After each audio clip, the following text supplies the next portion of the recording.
Marcos capítulo 1.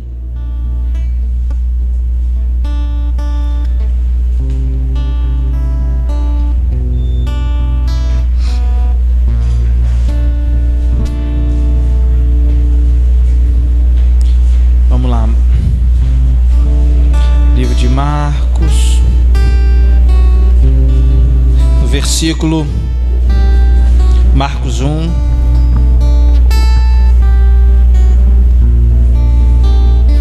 Versículo 9.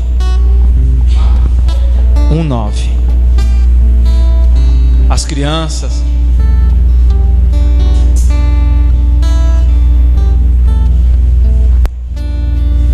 E aconteceu naqueles dias que Jesus, tendo ido de Nazaré da Galileia, foi batizado por João no rio Jordão. E logo que saiu da água, viu os céus abertos e o Espírito que como pomba descia sobre ele. E ouviu-se uma voz dos céus que dizia: Tu és o meu filho amado, em que me comprazo. E logo o Espírito impeliu ao deserto, e ali esteve no deserto 40 dias, tentado por Satanás, e vivia entre as feras, e os anjos os serviam. Repita comigo: e vivia entre as feras, e os anjos o serviam. Deixa eu abaixar aqui, meu microfone está dando.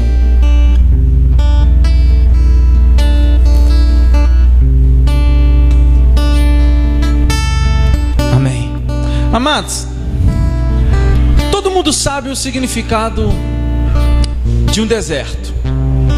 Deserto é um lugar onde o nível de sobrevivência é muito elevado. Deserto é um lugar onde todas as tuas faculdades mentais são abaladas, não só pelo calor do deserto e pelo sol causticante do deserto, mas por tudo que você passa ali, pelo próprio silêncio que o deserto proporciona. E o pior barulho é o barulho de todo silêncio, porque todo silêncio se torna um barulho enorme quando todas as vozes que há dentro de você começam a ecoar, vozes que são abafadas pelo dia a dia, pelos barulhos das buzinas, pelo barulho das reclamações, pelo o barulho das contas que você tem que pagar, pela hiperventilação da sua mente, que a todo momento sabe que você tem que fazer algo, e você vai abafando dentro de você. E no deserto, quando você se encontra com nada, e você olha para um lado, nada, você olha para o outro lado, nada, e você olha para o outro lado, nada, e você começa a meditar justamente em tudo que está acontecendo, todas essas vozes começam a ecoar dentro de você. E quando essas vozes ecoam dentro de você, você começa a estabelecer questionamentos. Será que eu estou fazendo o que é certo? Será que a minha vida está valendo a pena? Será que tudo isso que eu estou lutando, será que tudo isso que eu estou me agarrando para sobreviver, para viver, para poder chegar a algum lugar, um lugar que eu sonho, será que vai valer a pena? Será que, como eu vou terminar os últimos dias da minha vida? Aonde eu vou passar? Quem vai cuidar de mim? O que vai acontecer? Todas essas vozes, as vozes de certezas e incertezas e de dúvidas, começam a gritar dentro de você. E você não é o único. Jesus passou por isso também. Como pastor? Jesus passou pela tentação do deserto. Jesus teve o seu deserto existencial. Jesus teve o seu momento desértico. Então quando você estiver passando por um deserto, creia que muito mais próximo de você tem alguém passando por um deserto pior do que o seu. Mas Deus nos dá o escape no deserto. Como assim? O que nós lemos aqui é que Jesus foi impelido pelo Espírito Santo ao deserto. E o interessante é que Jesus havia acabado foi um espetáculo isso que aconteceu. Imagina, Jesus está descendo, aí João: ô primo, tudo bom? Não, eu não sou digno de desatar a sandália dos seus pés. Não, mas eu vou te batizar. Não, mas eu tenho que te batizar. Não, vem aí, me batiza. Na versão cearense, Bíblia, versão cearense, lendo da senhora Marcos Pereira: vem aí, homem, desce aí, batiza. Aí, homem, eu vou batizar. João Batista pega e batiza Jesus. Olha o que acontece: o céu se abre, o Espírito desce em forma corpórea de pomba sobre ele, e uma voz do alto diz: este é meu filho amado, em que eu me comprazo. Irmão, isso aí em Hollywood, isso dá um filme. Pensa no espetáculo. O que é que Jesus podia fazer? Eu vou ficar aqui tranquilo agora. Deus, eu vou batalhar para que os outros creiam. Nem minha família estava crendo que eu era o Messias. Agora ele falou e os outros ouviram. Eu vou ficar aqui tranquilo. Eu vou tirar uma onda 2 dias, 3 dias aqui. Batiza aí, desce aí. Eu sou o Messias. Não ouviu o homem falar? Não, desce aí, batiza aí. Eu vou ficar aqui tranquilo. Não. Jesus não se acomodou. Jesus, a Bíblia diz que a partir daquele momento, ele foi ao deserto para ser tentado por Satanás, mas foi o Espírito Santo que o impeliu. Deixa eu te falar uma coisa: quem nasce de Deus só pode ser movido pelo Espírito de Deus. Não foi o espírito do diabo que jogou Jesus no deserto para ser tentado por ele. Enquanto você está no mundo, o espírito que te governa é o espírito do mundo. E quando você nasceu de novo, quando você nasceu de cima, a palavra ali de Jesus e Nicodemos, nascer de novo é nascer de cima. Quem te governa é o Espírito de Deus. Diga assim: eu sou governado pelo Espírito de Deus. Ainda está dando microfonia aqui, acho que são os outros. Esse momento. Amém? Pronto. Eu sou governado pelo Espírito de Deus. Quando você nasce de cima, a sua natureza muda. E o seu alimento muda. Quando você está na concupiscência dos olhos, na concupiscência da carne, na soberba da vida, 1 João 2,16, você vai ver isso. São as bênçãos, as tentações matriciais que vêm desde o Éden e passou por Jesus. Nós vamos ver isso hoje. O que te governa o que te alimenta é as coisas que o mundo pode oferecer.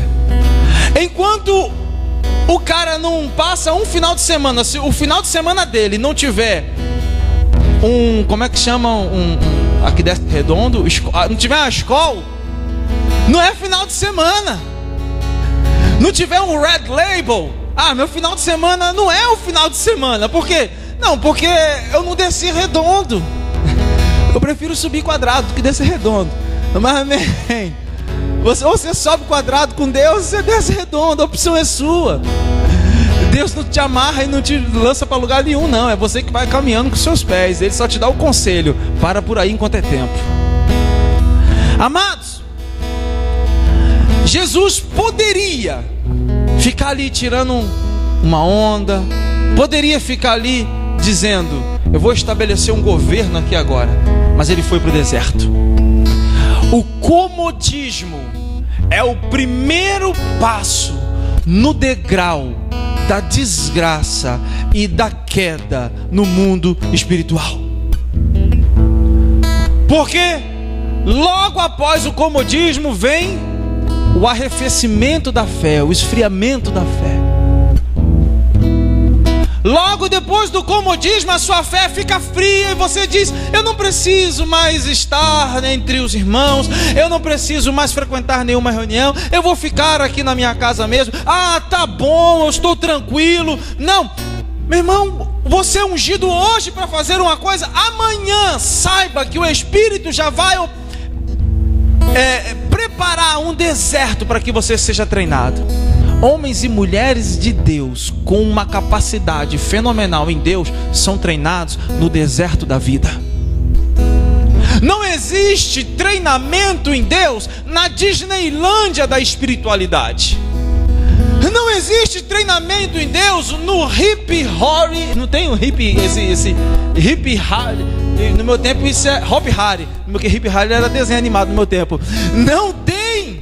O treinamento de Deus é na dureza. O treinamento com Deus, você passa pelo deserto. Mas na nossa mente não cabe. A nossa lógica é linear, originária dos gregos, em que nós pensamos e que a bênção de Deus Deus é um ser, e Ele é um ser constante, mas não cabe em Deus nos treinar em alguma coisa que nós não gostamos. E quando isso sobrevém, nós atribuímos tamanho treinamento ao diabo. Nós dizemos, só pode ser o diabo na minha vida. Não é, é Deus forjando o teu caráter, treinando você. É Deus treinando você. Não é em momentos... você vai ter momentos alegres. Eu não estou dizendo, não estou aqui falando terrorismo, um evangelho xiita, não. Mas o homem bomba de Deus. Não vai quebrar, não. Você tem que entender que no momento de dureza, no momento desértico, saiba que Deus está contigo ali. E muito além disso, o Espírito foi quem te levou para esse lugar. E o que houve? Olha, ele estava entre anjos e feras. Ele estava entre... Os anjos serviam a ele, mas ele estava entre as feras. Você está com Jesus, você sabe que aí fora, você está entre os anjos estão te servindo, mas as feras estão querendo te devorar. Em todos os momentos. Existe, por isso que você não pode ficar acomodado, nem almaticamente, nem espiritualmente, nem biologicamente. Quem se acomoda biologicamente, o que acontece com ele? Obesidade, não é? Vai engordar, vai começar a dar piripaque no coração, e daqui a pouco paletó de madeira, já era. Esse é o acomodado biológico. E o acomodado almático, aquele que não vive mais as emoções do dia a dia. O cara vive dentro de casa, trancado, casa para o trabalho, trabalho para casa. Não leva a esposa para pular de paraquedas, não joga ela do penhasco para ela... Não, brincadeira. Amém? O cara não faz uma atividade com a esposa, não leva a esposa para tomar um sorvete na praça, não pega um cinema, não pega a esposa, vamos dar uma caminhada. Teve a corrida da próstata, outra do câncer da mama. Meu irmão, incrementa o teu casamento, meu santo. Vai pro cinema com a dona Maria e pega o seu João e leva ele também para academia. Você não se acomoda automaticamente. Amém? E espiritualmente, não ora mais, não jejua, não busca nenhum tipo de doutrina espiritual. E quando eu digo doutrina, eu não estou falando de costume, eu estou falando de disciplinas que fazem bem ao seu espírito, porque sem disciplina você não chega a lugar algum. Deixa o seu filho viver da maneira que ele quiser. Se você vai ver, se no final do ano ele vai estar precisando de 10 em matemática, 9 em geografia, 10. Por quê? Porque você deixou o menino à revelia. Ele fez o que ele quis, ele não teve disciplina, e logo agora precisa de um monte de nota para poder passar no final do ano. E espiritualmente, nós somos assim também. Se não oramos, se não nos dedicamos, se não jejuamos, se não buscamos a Deus, se não temos o nosso momento de comunhão com Deus, nós vamos sucumbir. No livro de Jeremias 12, não lembro, versículo 5 ou 6, diz o seguinte: se te cansas correndo com os homens, como é que você vai correr com os cavalos? Se te cansas numa corrida comum, quando exigires de ti algo mais excelente, como correrás? Se te cansas correndo com os homens, como é que você vai correr com os cavalos? Há uma corrida mais excelente para nós, há algo grandioso, mas o deserto vem antes. Agora, se a gente se cansa correndo com os homens, como é que eu vou correr com os cavalos? Quando Deus quiser me dar, quando Deus quiser liberar sobre mim algo grande que favoreça a minha vida, eu não estarei pronto para receber. Por quê? Porque eu não corri uma corrida mais simples antes. Como é que eu vou correr essa? Eu não corri uma corrida com 10 quilos nas costas, como é que eu vou correr uma com 100? Eu não sei andar nem de bicicleta, como é que vai vir sobre a minha vida uma Harley Davidson? Para que a gente possa entender melhor. Nós temos que honrar nas coisas pequenas.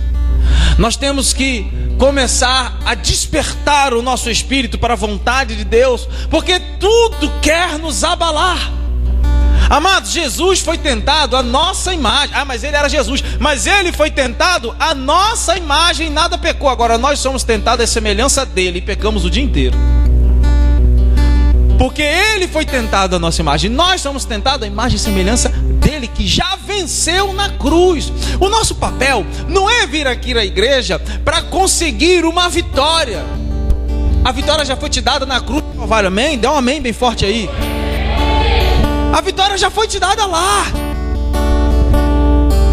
O papel é você aqui garantir aquilo que Deus te deu, para que ninguém roube essa vitória. É a batalha da fé de Judas, versículo 3. Mas às vezes nós nos cansamos, queremos uma vida cristã normal. Não existe vida cristã normal. Como é que ele foi disciplinado? Como é que ele foi treinado, pastor? Como Jesus precisou de 3 anos e meio para treinar a sua equipe. Abra comigo no livro de Mateus, capítulo 4. E aí nós vamos ver o que a respeito de Marcos a Bíblia fala, porque a Bíblia, Marcos, ele é tão sucinto que ele só diz que ele estava no deserto, mas não diz o que aconteceu. Mateus 4. Mateus 4, já vou achar aqui para você. 4, versículo 1 mesmo. Diz assim: então foi conduzido pelo Espírito ao deserto para ser tentado pelo diabo. E tendo jejuado 40 dias e 40 noites, depois teve fome. E chegando-se a ele o tentador disse: se tu és o Filho de Deus, manda que estas pedras se tornem em pães. Preste atenção. Primeira tentação.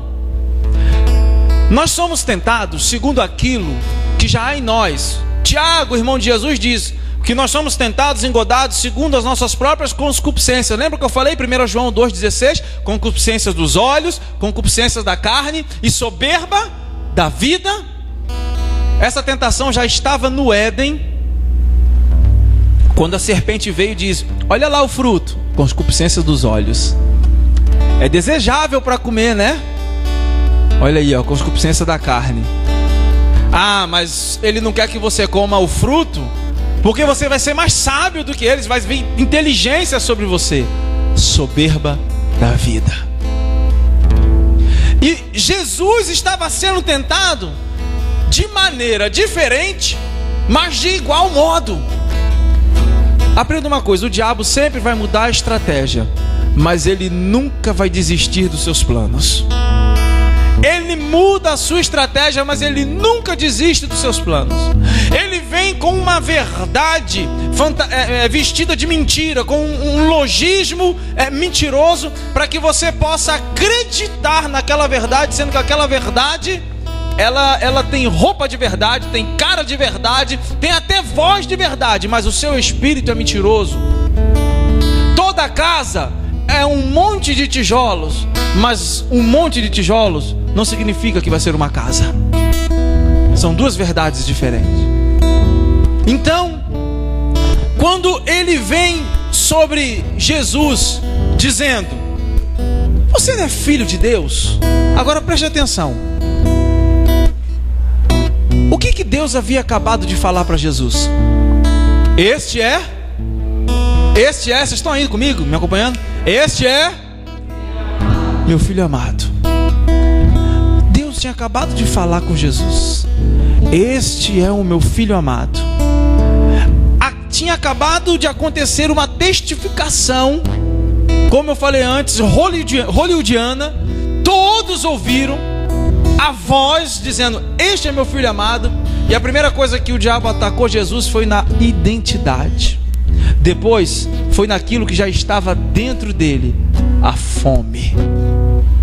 A fome. Toda vez que você estiver no deserto, você vai sempre ouvir a voz: se Deus é contigo, por que isso está acontecendo?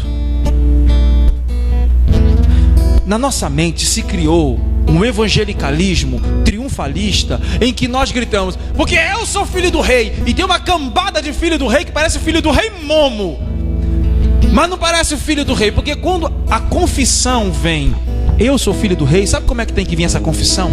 Com quebrantamento.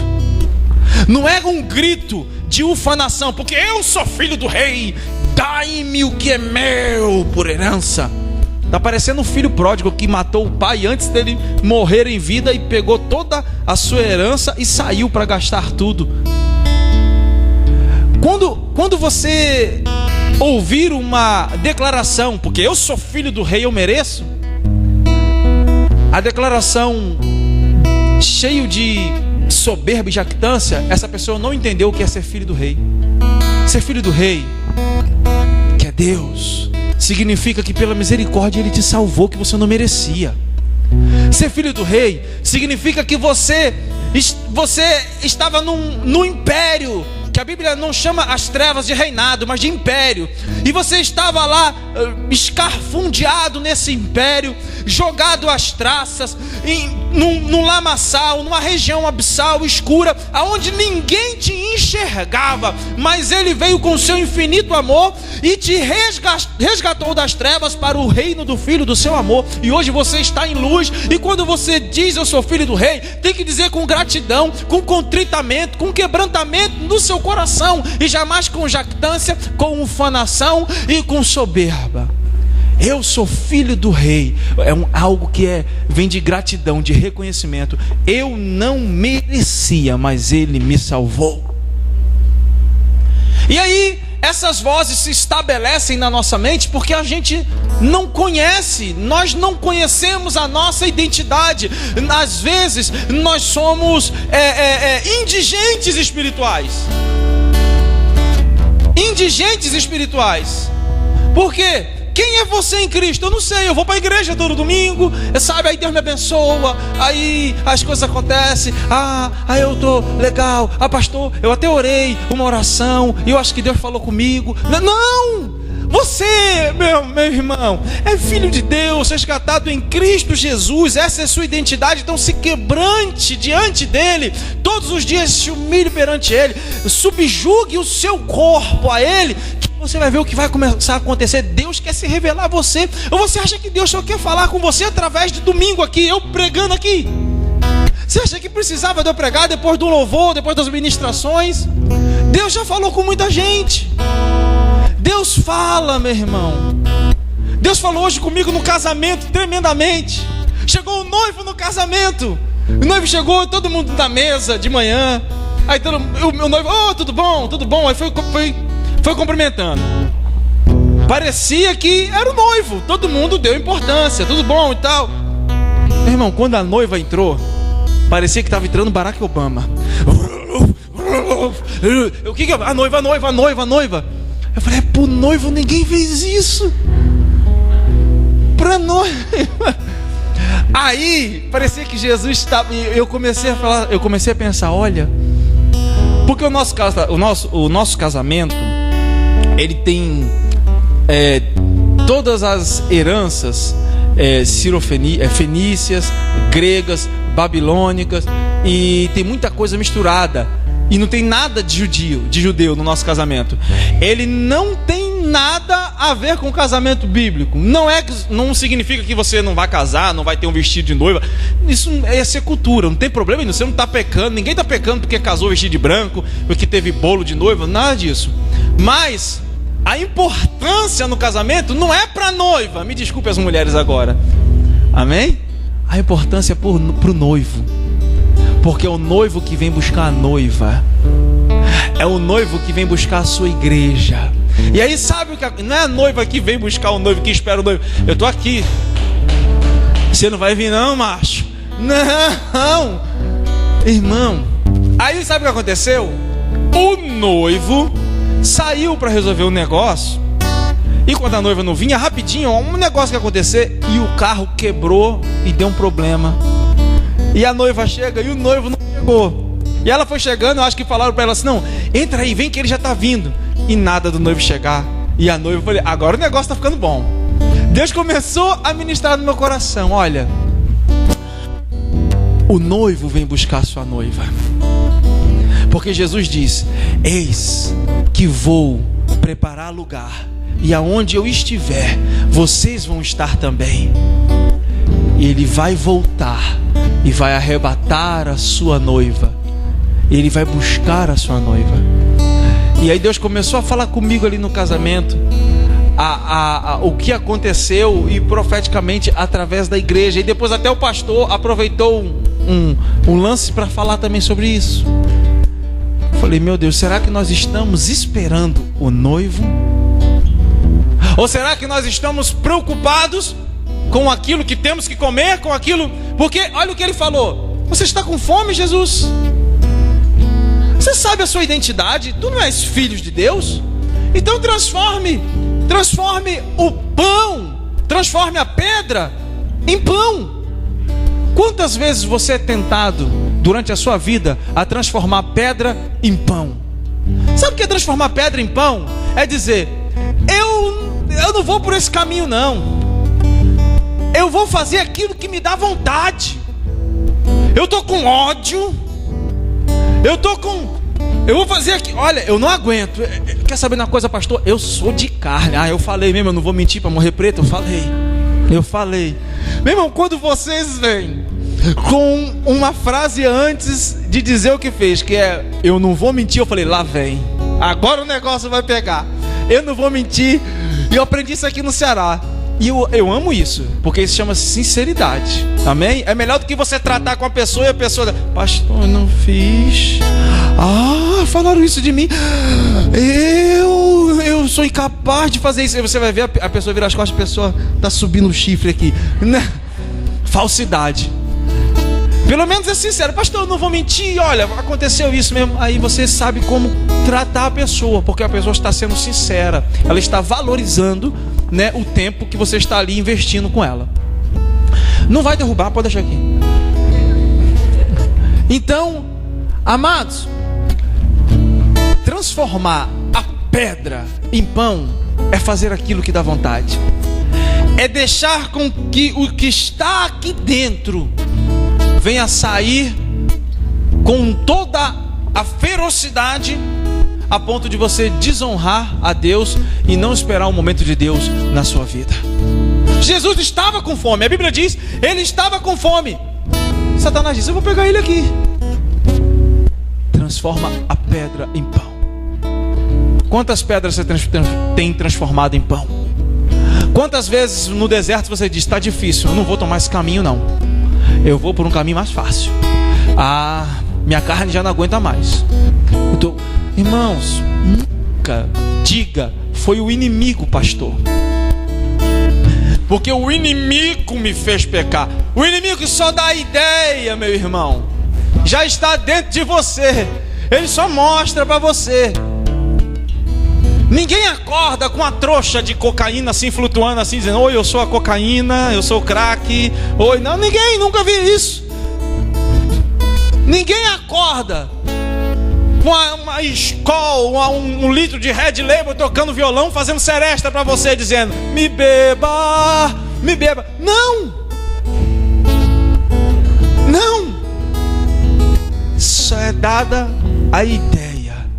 Você que vai lá e compra, você que vai lá e aceita, você que anda com quem não deve andar. E aí só basta uma ideia. Para quem juntou o morto de fome com a vontade de comer, meu irmão, só basta a ideia para o pecado acontecer. Segunda coisa, ele disse o seguinte: e chegando a ele, o tentador disse: se tu és filho de Deus, manda que estas pedras se transformem em pães. Ele, porém, respondendo, e disse: está escrito: nem só de pão viverá o homem, mas de toda palavra que sai da boca de Deus. Ele respondeu à concupiscência da carne com a promessa de Deus. Cada vez que você estiver no deserto, lembre da promessa de Deus, do caráter de Deus e do propósito de Deus na sua vida.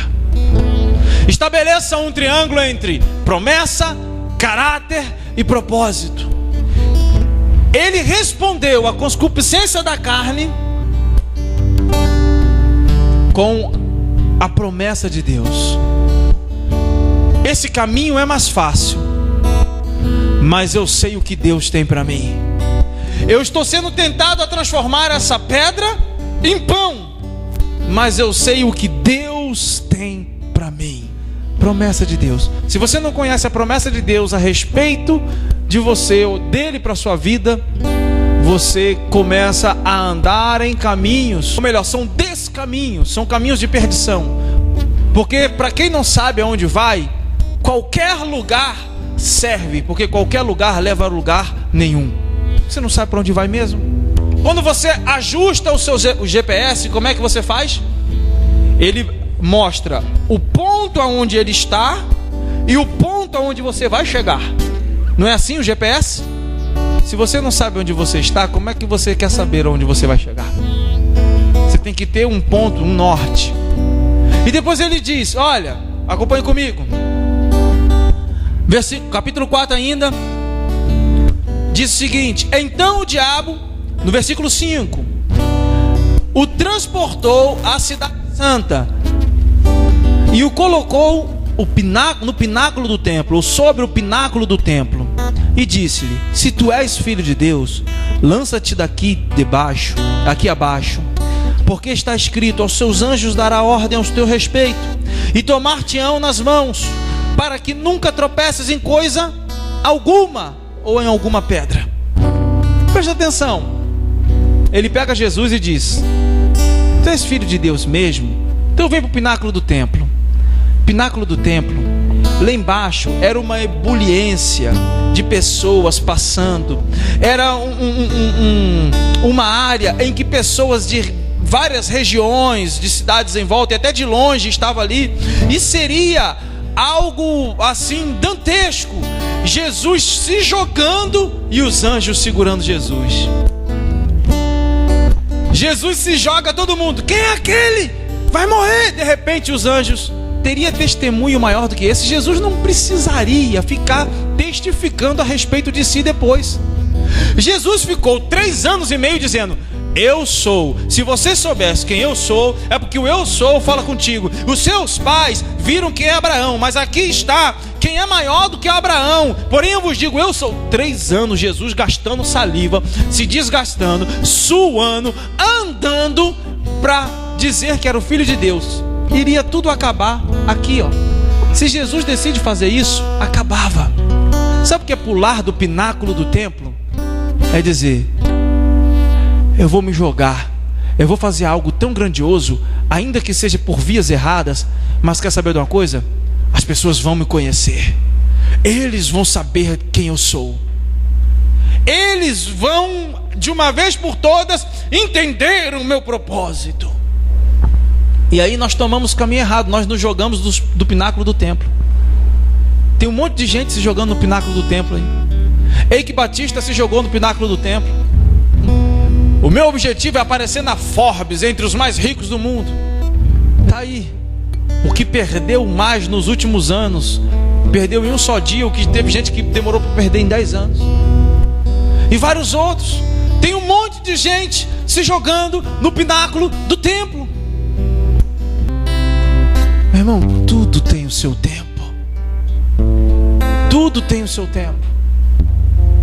Não, uma turma foi pega aí semana passada, retrasada, fraudando o Enem. Eu não sei, era o Enem para medicina, eu não sei, para juiz, eu acho que era o Enem. Com pontos no ouvido. Não importa como eu vou passar, o importa é que eu passo, o importa é que eu tenho que estar lá. Eu vou pular do pináculo do templo. Na nossa vida nós somos assim às vezes. Dá um jeitinho aí. Oh, a minha lanterna traseira está queimada, mas tchau. Ninguém viu, toma aí, 50. Irmão, paga a multa. Mas pastor, se vira, paga a multa. Mas não pula do pináculo do templo. Não dê o jeitinho. Isso é uma maldição, é porque brasileiro sempre tem um jeitinho. Isso é uma maldição, não aceita. A partir do momento que você está em Cristo, você não é brasileiro, você não é russo, você não é alemão, você é cidadão celestial, nascido de cima em Cristo Jesus, amém? Se eu fosse você, eu dou um glória a Deus aí. Aleluia, aleluia. Mas Jesus disse-lhe: também está escrito, não tentarás o Senhor teu Deus. E novamente o transportou o diabo a um monte muito alto e mostrou-lhe todos os reinos do mundo e a glória deles. E disse-lhe: tudo isto te darei, se prostrado me adorares. Primeiro, concupiscência da carne. Segundo, concupiscência dos olhos. E agora, soberba da vida. Eu vou te dar tudo isso, Jesus. Eu não sei como Jesus não disse: como é que você vai me dar o que já é meu? Porque tudo aquilo era dele. E de fato, tudo já estava prometido a ele. Porque Jesus conquistou na cruz. Mas havia um tempo para que a promessa se cumprisse. Eu vou te dar tudo isso, se prostrado me adorares. Sabe o que é prostrado me adorar? É prioridade. O que é que tem sido a sua prioridade? Me desculpa, mas você pode fazer faculdade, pós-graduação, mestrado, doutorado, pós-doutorado, não sei mais o que. Você pode viajar, você pode ter os 5 empregos. Deus tem que ter um espaço bem justo na sua agenda. Senão, as suas prioridades estão invertidas. E aí depois as coisas não acontecem. Ou quando acontecem, acontecem para desgraça.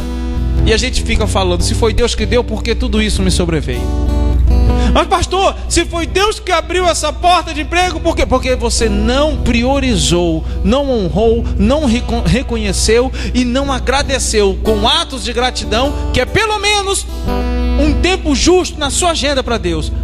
Tem gente que Deus tem que marcar a hora para falar com ele. Como aquela história que um trem parou no meio de uma ponte. E o evangelista: meu Deus, eu tenho que pregar, eu tenho que pregar. E aí Deus: não, eu quero falar com você. Mas fala comigo lá na igreja. Não, você nunca tem tempo para falar comigo. Então, parando o trem aqui, eu consigo falar com você. Uma pessoa que falava de Deus para todo mundo, mas não conseguia ouvir de Deus para ele mesmo. Por isso que o apóstolo Paulo diz: reduzo o meu corpo a servidão, me neutralizo, me reduzo, para que eu pregando a muitos não venha a ser reprovado. Amados, pular, ou melhor, prostrado, adorar a Deus, adorar a Satanás. No caso, a proposta é: se você me adorar, eu vou te dar tudo isso. É virar as costas para Deus e dizer: eu tenho que trabalhar muito, eu tenho que passar nesse vestibular de medicina, eu tenho que dar um futuro para minha esposa, para o meu filho. Então eu não tenho tempo para ficar vindo na igreja, eu não tenho tempo para ficar dentro do quarto. Eu tenho que estudar, eu tenho que produzir, eu tenho que trabalhar, eu tenho que andar, eu tenho que correr, eu tenho... Aí sabe o que Deus faz? Te coloca no deserto, porque no deserto você pensa. No deserto você fica querido. Porque ver a pessoa querida é a pessoa no deserto, ela fica quebrantada. Você vai falar com ela: irmão, Jesus é bom. Ela: eu sei. Ela chora. Agora o cara com 10 mil reais no bolso: Jesus é bom. Ele: Jesus é meu bolso cheio. Jesus: não, eu sei que Jesus é bom, pastor. Mas vem cá, vamos lá, vou ter festa, forró na lancha e não sei o que. Ô, desgraça. Irmão, prostrado, adorar é dizer: não, Deus, eu não tenho tempo para ti. Eu tenho deuses maiores. Eu tenho deuses que me sugam, que me puxam. Eu tenho deuses que que vão me dar uma alegria que de repente eu não tenho contigo. É porque ainda não é filho. Eu estava hoje no casamento com uma pessoa na mesa, e ele falou: pastor, uma pessoa me colocou numa emboscada essa semana. Eu, por quê? Ele disse, ela me perguntou: ô fulano, se você quando chegar lá em cima, ou em outro plano astral, ou seja lá como você acredita, você descobrir que nada disso é verdade, que não tem Deus, que não existe os anjos, que todo esse papo foi apenas um papo para que você pudesse ser ludibriado aqui na terra e alguém se aproveitasse de você. Ele respondeu: olha, se ainda assim, se eu descobrisse, isso não vai acontecer, porque eu tenho fé que é verdade, e a fé não se explica, mas se ainda assim houvesse essa possibilidade, só a vida que eu vivo hoje já vale a pena, porque eu sei de onde eu vim. A pessoa ficou calada. Deus transforma a sua vida, meu irmão. Ele não vai remendar. Não vem pra cá dizendo: Deus dá um jeitinho na minha vida. Deus não vai dar jeito na sua vida, não. Ele vai te dar uma vida nova. Ele não vai botar um pano novo no remendo velho, porque vai rasgar. Ele quer fazer novo, meu irmão. Ele não dá jeitinho. Quem dá jeitinho é o diabo. Quem dá jeitinho é essas coisas que aparecem por aí. Vamos dar um jeitinho na sua vida. Que jeitinho? Ele faz tudo novo. E o interessante, cadê o louvor? Lembra o louvor aqui? Pode vir o louvor aqui. Vamos que a gente já. E o interessante é que o diabo, ele é persistente. Sabia?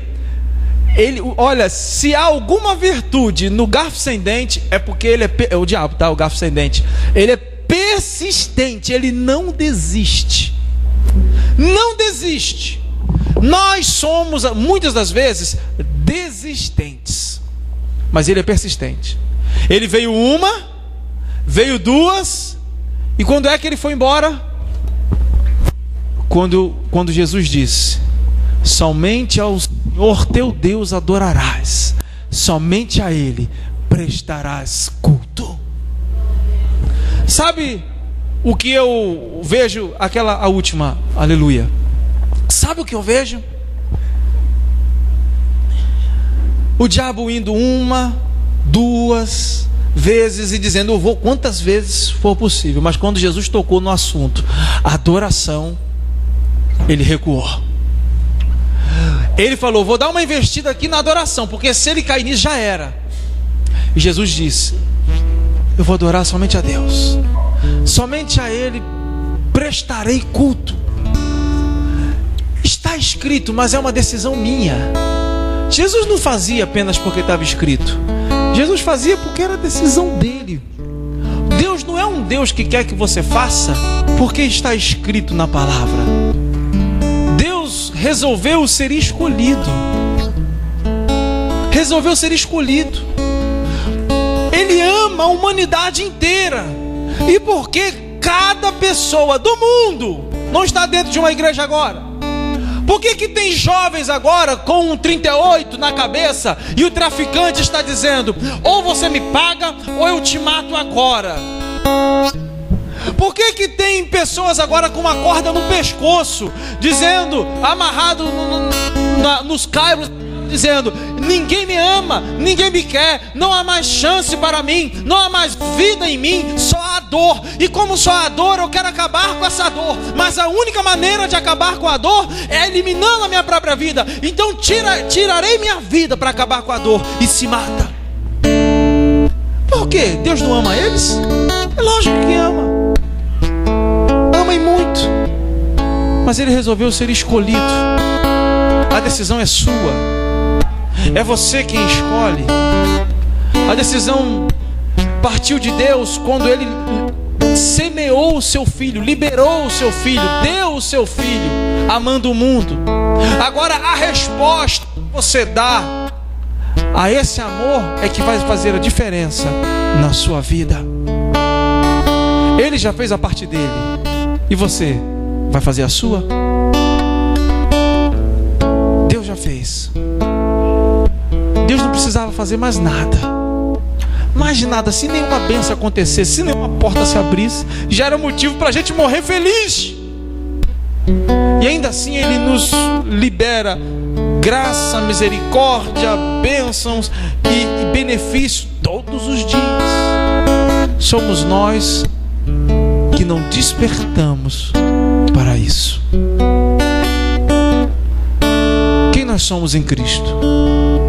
Será que conduzidos ao deserto, nós olharemos para as propostas e diremos: verei, comerei e adorarei?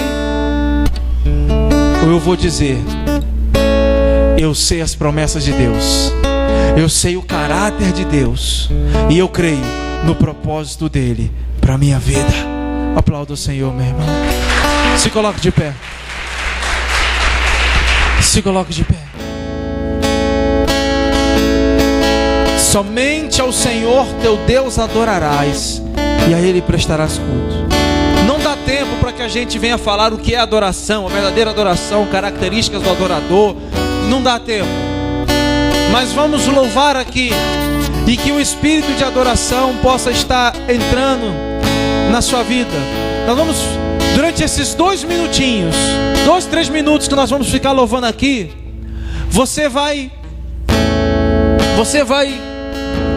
fazer essa reflexão a respeito de você e ver quem você é, o que está acontecendo na sua vida. Se você tem uma identidade em Deus de filho do rei com quebrantamento, ou se você ainda é um indigente espiritual, Deus tem uma identidade nova para você. Uma identidade, porque Ele te fez herdeiro e co-herdeiro em Jesus Cristo. Amém? Glória a Deus. Louve conosco.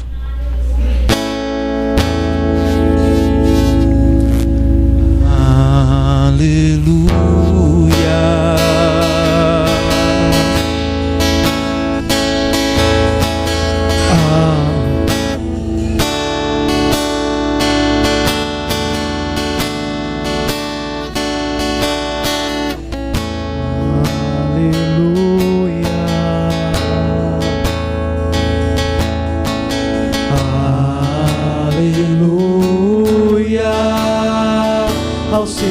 Poderoso Deus, oh aleluia, aleluia,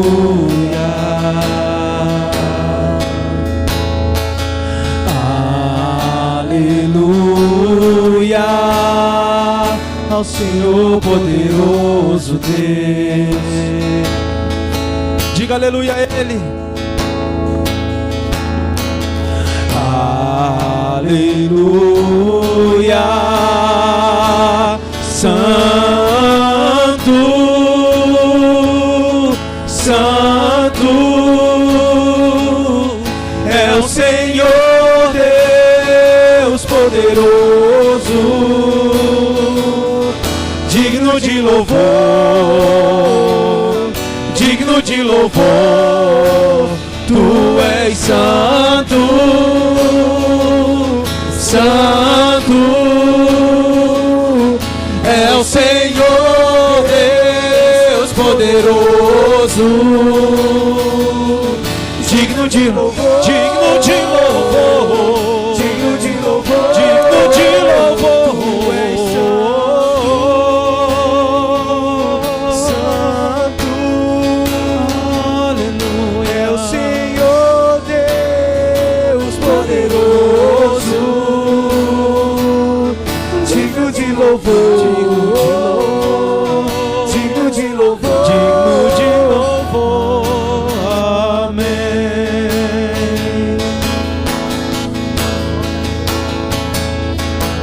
Sabe, os anjos dizem santo, Kodesh, Kodesh, Kodesh Adonai. Santo é o Senhor. Ele é poderoso. Ao Senhor poderoso. Declare isso a Ele, que Ele é poderoso. Ele é Rei, Melechim, Rei dos Reis.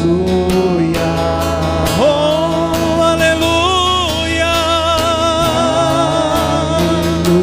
Aleluia.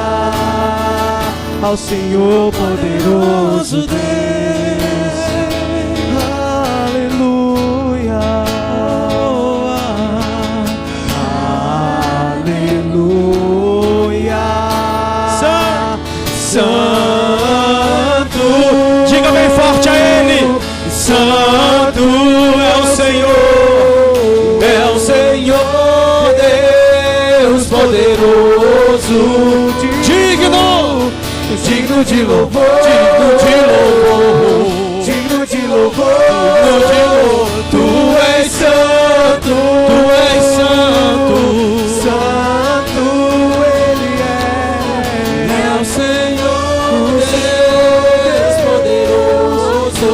poderoso, digno de louvor, digno de louvor. Tu és santo.